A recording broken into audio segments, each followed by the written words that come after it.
All right, hello everyone. This is Robby. Um, my artifact analysis is on a famous Gatorade commercial that first aired in 1991. So let's take a look.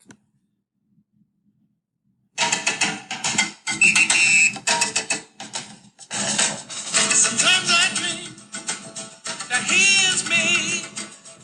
Got to see that's how I dream to be. I dream I move. I dream I groove. Like Mike. If I could be like Mike. I wanna be like Mike. Like Mike. If I could be like Mike. Be like Mike. Be like Mike. Be like Mike. Yeah, I try. Sweet to fly. Just one day if I could be that way. I dream I move. Like Mike. If I could be like Mike. I wanna be like Mike. Like Mike. If I could be like Mike. Be like Mike. Like Mike. If I could be like Mike. All right.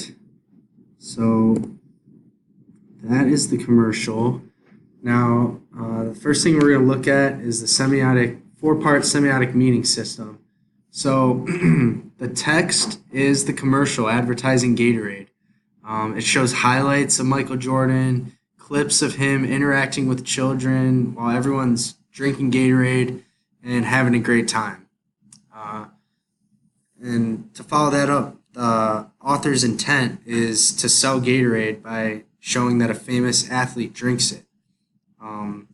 Basically, the creators of this commercial are telling the audience that if you drink Gatorade, you'll be like Michael Jordan. You'll be able to make the plays that he makes, and dunk a basketball and shoot threes.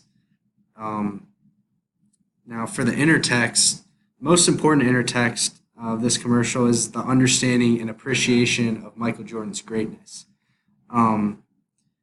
If you showed this commercial to a person who has no idea who Michael Jordan is, it's not going to be very effective on them because this commercial says nothing about Gatorade's taste or the electrolytes that Gatorade has. It's literally just about Michael Jordan.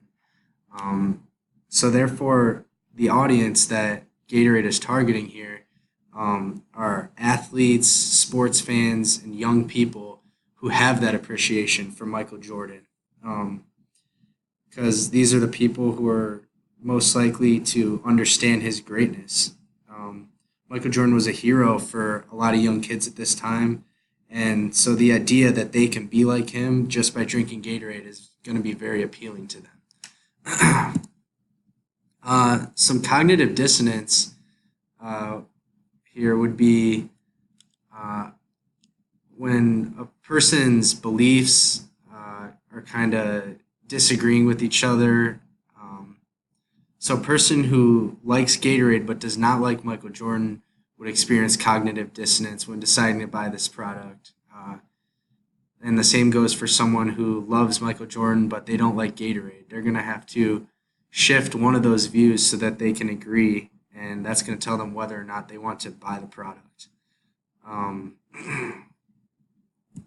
then for the audience reception theory, the dominant reading of this would be probably that young athlete, young kid who watches this video and they say, yeah, I want to be like Michael Jordan. I want to do what he does, so I'm going to buy Gatorade.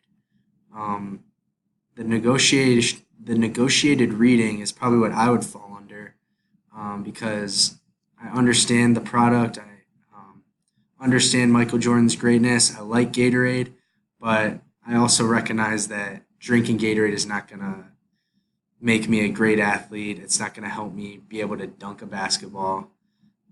So I kind of can see both sides. And then the oppositional reading would just be clear rejection of the commercial.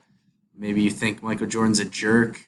Maybe you don't like the taste of Gatorade, and so you don't want anything to do with this idea or this commercial, and you're just going to reject it without even being open to any of the ideas that it's projecting.